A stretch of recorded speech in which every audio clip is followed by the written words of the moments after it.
también candidato a la Asamblea Nacional por el Partido Podemos y el Gran Polo Patriótico. Antes de irnos a la pausa, le preguntaba acerca de este titular, no sé si lo podemos tener a continuación, que destaca hoy el diario El Mundo, Economía y Negocios, porque inversionistas se reunieron con el presidente del Parlamento Nacional, el diputado Diosdado Cabello, el día de ayer, esto para analizar la situación económica de nuestro país. Además, reconocieron el récord en el marco del cumplimiento de pagos de la deuda por parte de Venezuela. En este sentido, en la situación económica, desabastecimiento, alta inflación, que por cierto no se ha conocido oficialmente por parte del Banco Central de Venezuela, escasez, el gobierno dice que se trata de una guerra económica. ¿Qué se puede hacer desde la Asamblea Nacional en esta materia? ¿Qué propone usted como candidato a la Asamblea Nacional hacer en materia económica? Bueno, primero felicitar esa reunión, ¿no?, del presidente de la Asamblea Nacional, porque el 2016 va a ser un año económico legislativo. Por eso voy a concretar aquí estas propuestas que yo te he traído.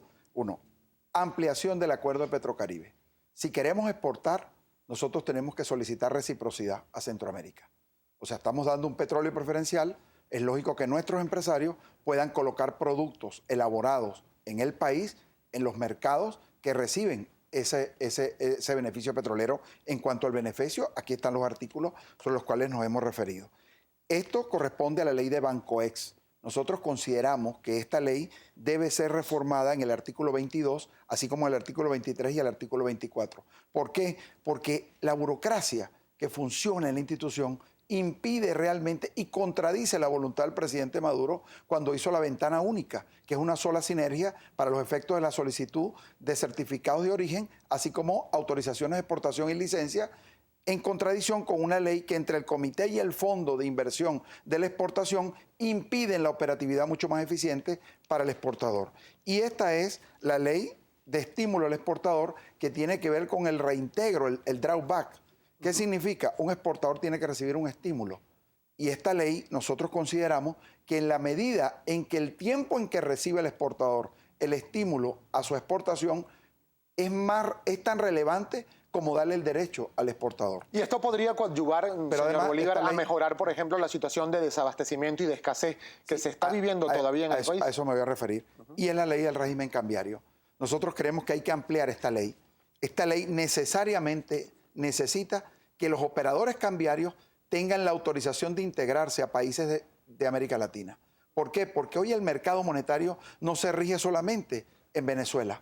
Nosotros no podemos estar aislados de una asociación. Hoy la Alianza del Pacífico tiene integración en las casas de bolsa de los países que integran esa alianza, al igual que Mercosur. Nosotros necesitamos que esta ley reciba una ampliación para darle espíritu y cumplimiento a la ampliación del mercado. ¿Usted propondría, por ejemplo, la unificación cambiaria en el país? Porque tenemos en este momento 3, 4 tipos de cambio.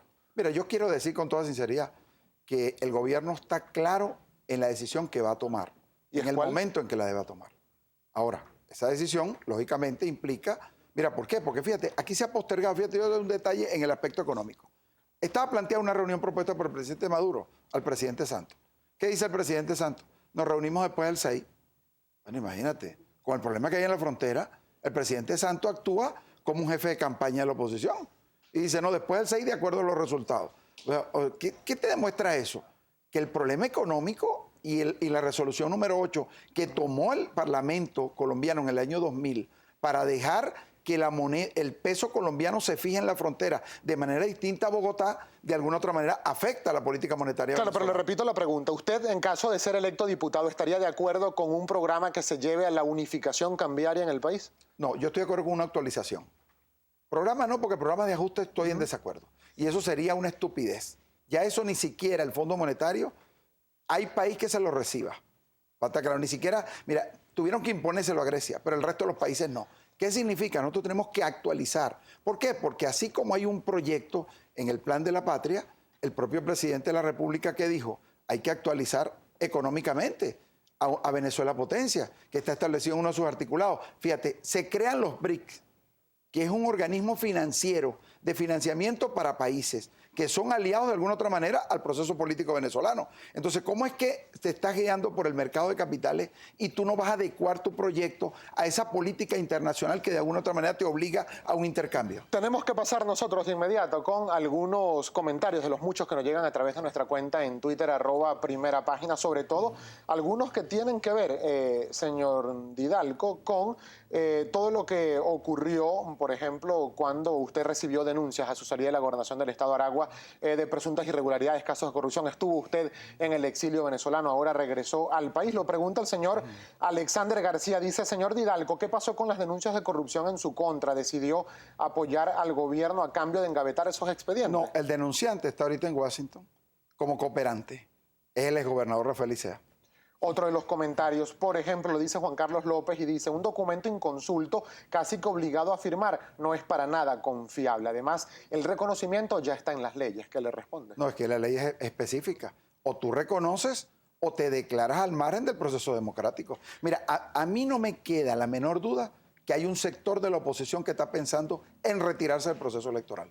Ahora, hay un sector opositor responsable y democrático, y hay una diferencia ahí que nosotros tenemos que también valorar. Hay un sector democrático de la oposición, pero hay un sector que quiere retirarse del proceso. Y esa es una discusión que se está dando ahorita en la cúpula del sector opositor venezolano. Didalgo Bolívar está, ya nos quedan 20 segundos para despedir. Didalgo Bolívar está convencido que va a ser electo diputado a la Asamblea Nacional. Mira, yo estoy convencido que me vas a tener que volver a invitar porque, mira, estas son las leyes que yo estoy proponiendo para que sea reformada. Mira, la ley de enfermería, la ley de universidades, la ley de cajas de ahorro, la ley sobre la basura integral, la ley de precios justos, la ley de puertos y la ley de presupuesto. Y no me quedó tiempo. ¿Por qué no se hicieron esas reformas en esta actual Asamblea Nacional que tiene mayoría el PSV?